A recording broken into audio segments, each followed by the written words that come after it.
So when we started this tour a few weeks ago, I took you across my home, Nairobi. Now, Nairobi is my home, but technically it's my second home. So there's no better place to end the tour than right here in my ancestral home, Kisumu, aka Dalana.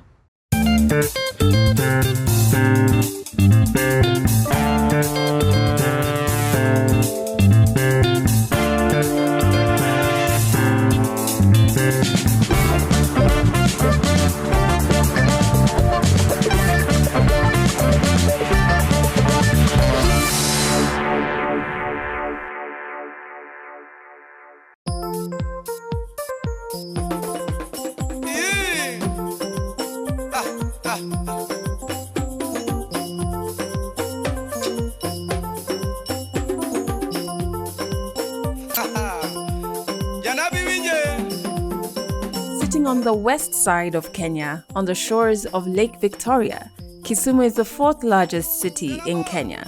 The name Kisumu comes from the word somo, which means to trade. And trade is as evident today as it was when the area was known as Port Florence in pre-colonial times. Kisumu serves as an important trading route between Lake Victoria and Mombasa, which has helped propel it into one of the most important cities in the region.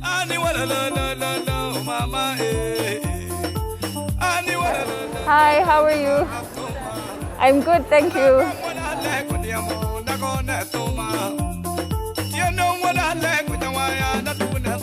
This smells like. I'm fine, thank you. What fish is this? This is tilapia. Ah, and that big one over there? Langfish. Lungfish. Yes. But it's big. If you cook it, hormones, eat everything. Okay. Yes.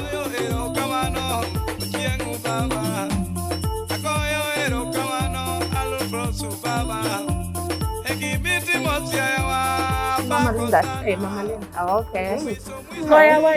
Oh, Goya. Oh, Goyo. Ah, yeah. Where are you from?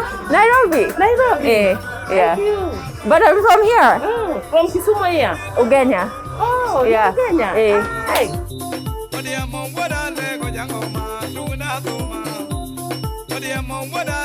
Now, it's Kisumu tradition to try the fish straight out of the lake. It's actually criminal if you don't, and it's become a bit of a cliche. And are we that cliche? Yes, we are.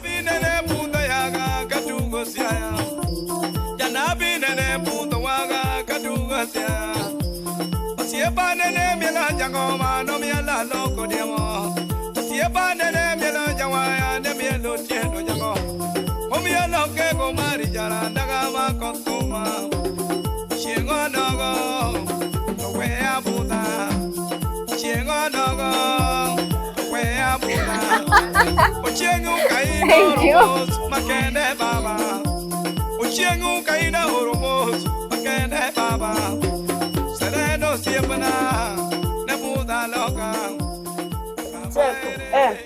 God amenibamba kwake najigamba, amenitoa mtani na magondoni Kisaka. Saini kupata, saini kudata, saisi kujuta venye nilikuwa na ota na pata na data na leta baraka.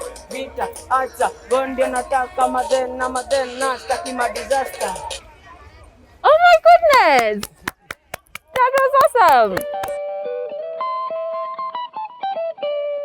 Today we're here at Lake Hub in Kisumu City to listen to more amazing stories from those who live here.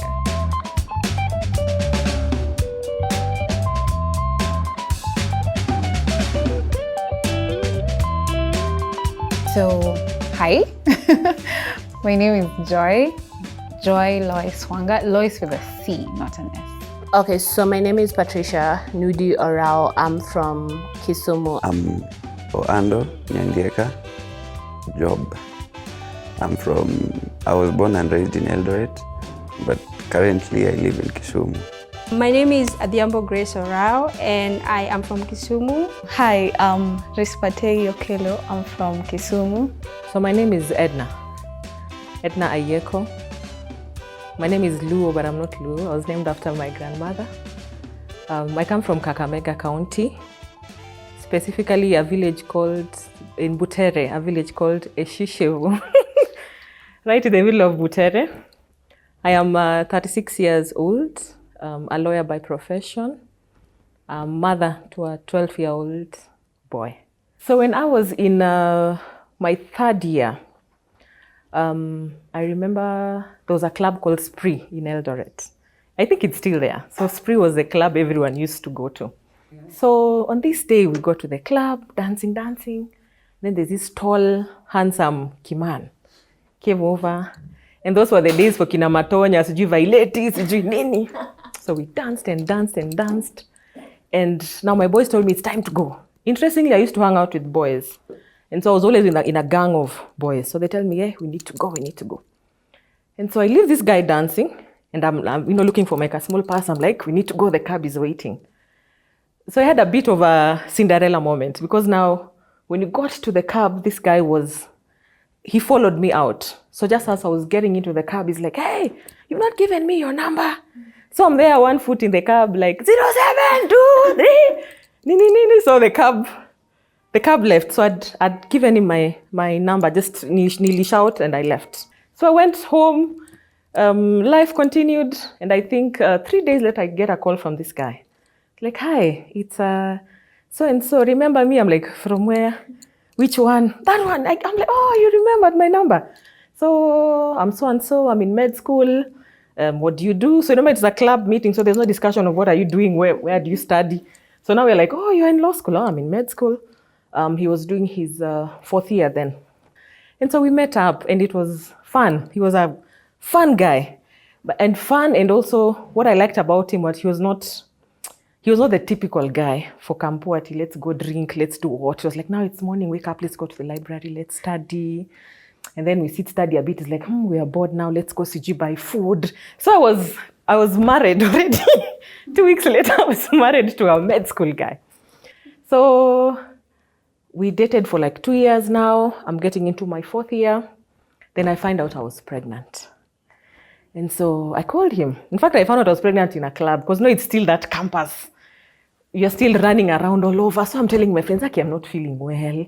They're like, you always have pregnancy scares. This is nothing. That makes you go buy a kit and pima. In the middle of clubbing. So we went, got a kit. First one positive. I'm like, oh my God, you guys, it's positive. We did a second one. Oh my God. So we are just there now, all huddled up together. We are crying, we are laughing. We're like, we should go to med school and tell him. We should tell him and see what he's going to do. It's probably 9 in the night or whatever. And because now if you've been to Eldoret, med school is literally in town. It's 5 minutes away from where we were. And so we go to his hostel.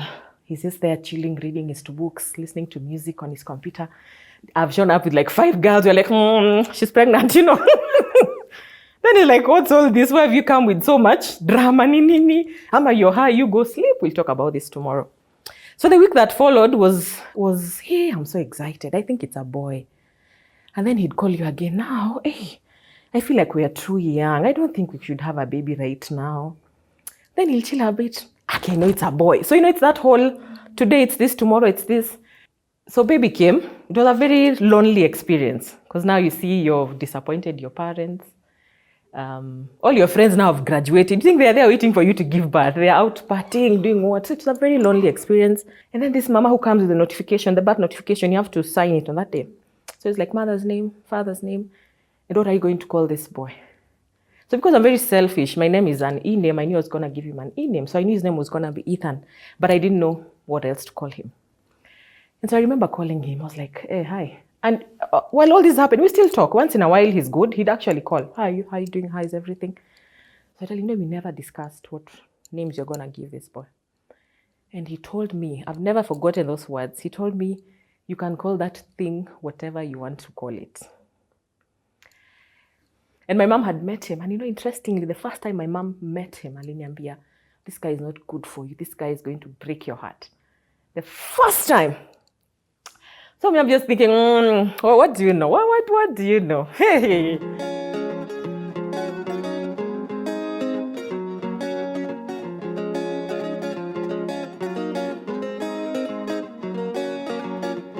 Namlolwe, colonially better known as Lake Victoria, is one of the Great Lakes of the Rift Valley and is the second largest lake in the world, covering an area of 59,000 square kilometers.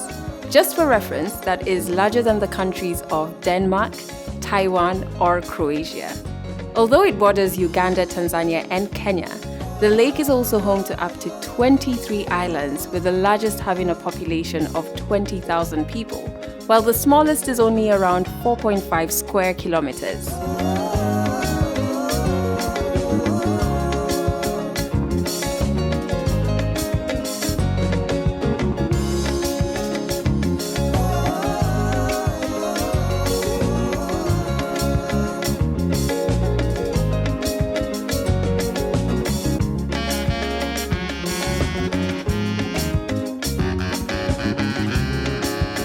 I'm Atieno Olang.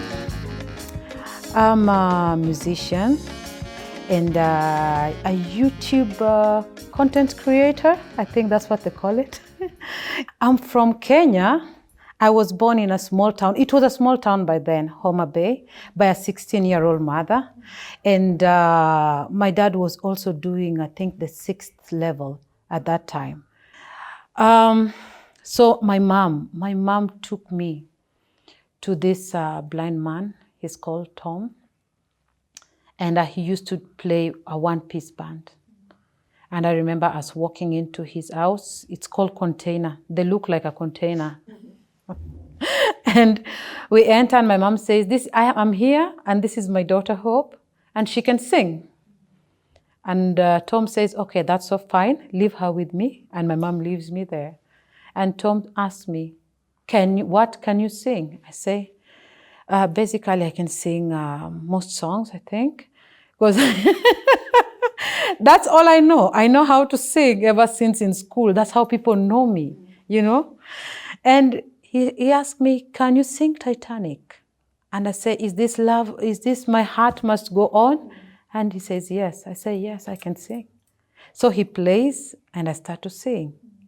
And he tells me, can you come to work with me tonight? And I say, yes, I can.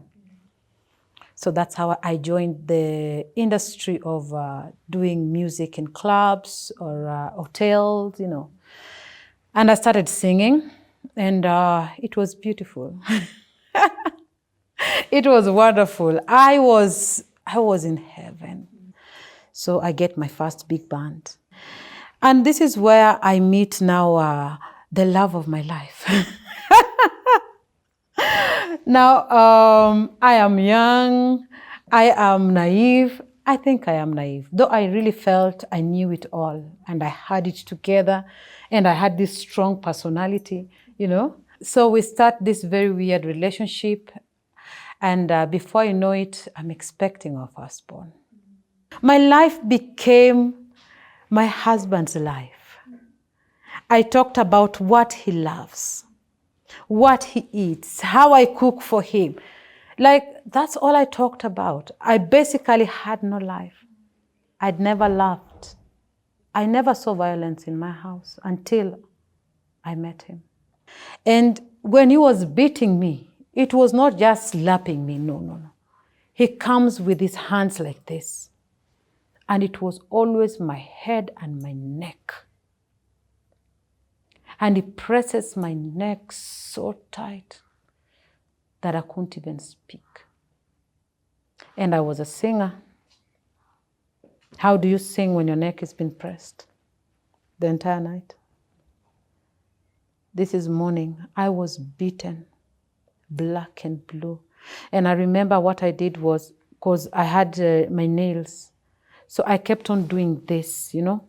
And even the vest he wore torn, because I said, if I'm going to die here, let me have a piece of him somewhere where they can trace how I died. So he beats me, and at some point I get a space and I run to the bedroom. And I went and I locked myself on the bed. And I remember putting myself like this because he comes. And I whisper and I say, please don't hurt me. Please don't hurt me. At that point, I tell him that. And he's quiet. Then he reaches out and he holds me. And I'm very scared because I'm shaking. And he tells me, it's okay. It's okay. And I ask him, what have I done? And he says, I don't know. And I'm sorry. So at this time, I lift my head up and I find him now taking a video of me, and he's smiling. I didn't understand it either.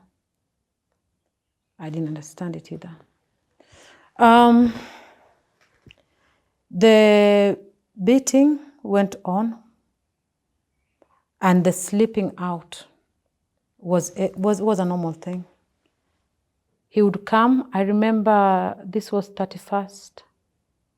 So he comes first morning around 6. And he's like, I must have you. It is first, you're my wife, I must open the year with you. And I said, no, I don't want anything. Leave me alone. But we get to fight, he gets to pin me down, and he gets to have his way. Because he's stronger, of course. I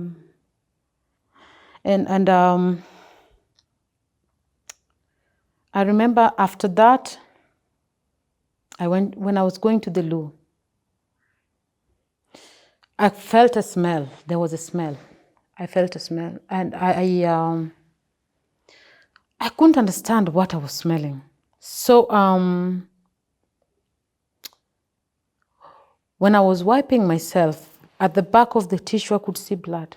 So I'm wondering, how am I having my period? Then I realized I was bleeding from my anal. This took 3 days. And I remember talking to him, and I told him, this is what is happening. Please give me money so I can go to Maristop for them to see what is happening, because I don't know what this is. And he looked at me with no feeling, no motion, nothing at all. He never said a word. He never gave me money to go to the hospital. And I remember thinking that even if the love was over, there must be humanity. Just humanity. I didn't get any. I felt like for a woman that you've known since was a young girl, I was young, given you 4 kids, and trust me, it wasn't an easy life. Some of the pregnancy, I had to go look for mboga kwa barabara when there was no job. So when it comes after going to seek for job, he would find food also to eat. I stayed. I'm not a bad-looking girl. I could have gotten anyone to help me out, but I stayed because I felt we were building something. No, I didn't get that from him. Then my friend Sophie comes to see me there because she was driving. She says, Hope, let's go get the kids when that money's out. Things became stable at this point. I am taking my children to school, and sometimes he would call. And he would send like 1,000 bob maybe. And when he sent 1,000 bob, he had a commanding voice. He wanted to know lots about you, lots about this, which I felt was very toxic. And I put an end to it because I had my aha moment, I believe my journey is still longer. And I believe I have just started. And I believe I will go far. I surely do believe. Yes, I might be doing something I don't know called YouTube, but but I believe even that with God's grace, because I believe it is all in God's favor, it will go somewhere with me because it makes me happy at least. On my YouTube channel, I do storytelling and basically just my life and my family. So you're basically just seeing my family, and I believe we just different characters of people there. And I love telling story. I have a dream of one day doing animation on African folktales. And so I usually just sit and tell stories. And some are there and some I make up and some were there a long time. Yeah, so that's basically what I do on my YouTube channel, but it brings joy to me. I love it. As I mentioned before, Kisumu is home, and that's because my mom and my aunts and uncles all lived and grew up there, my grandma and my grandpa as well. Reason being, it was and still is the biggest town near our actual home, which is in the bordering county of Siaya. So that's about a 40 minutes drive from Kisumu. Now, when I told my grandma I was coming to Kisumu and I was thinking of going to visit her, she basically told me I didn't have any choice, that I had to go and visit her. And that's where we're going, to see my grandma.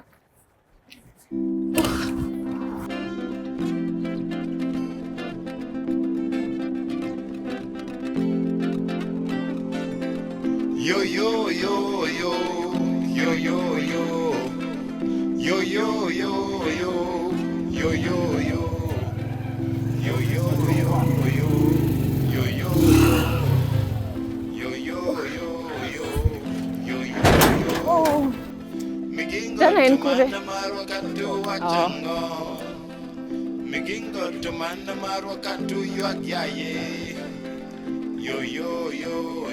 Karibu.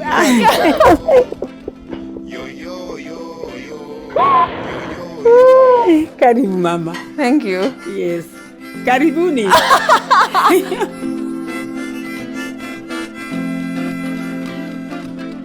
Yo yo yo yo yo yo yo yo yo yo yo yo yo yo yo yo yo yo yo. This is the house of my mother-in-law. Yeah. So when she died, her son said that we are not going to demolish the house. Yeah. And the first one is where even mommy was born. Yeah, mommy, your mom was born there. Dorothy was born there. Koki was born there. Francis was born there. Everybody was born there. Yeah. Even Deo. Oh, okay. Yeah. And then why did you give me that name? You know, my mother-in-law did like your mom very much. Yeah. And your mom was named after her father-in-law. Okay. Kona. Yeah. That is the name of Mary. Yeah. And then when she loved her, and then when she had passed away, when you were born, yeah, it is when now we named you Musira. That is Paulina Musira. That was her name. Yeah. Nyaraoko. He was the daughter of somebody called Oko. Oko. So that's why you call me Nyaoko. Okay. That means that the daughter of Oko. Yeah. Yeah. That's why I'm calling you that. So I am your mother-in-law. Yes. So you have to respect me. You also should respect me because I'm taking care of your home. Yo yo yo yo yo yo yo.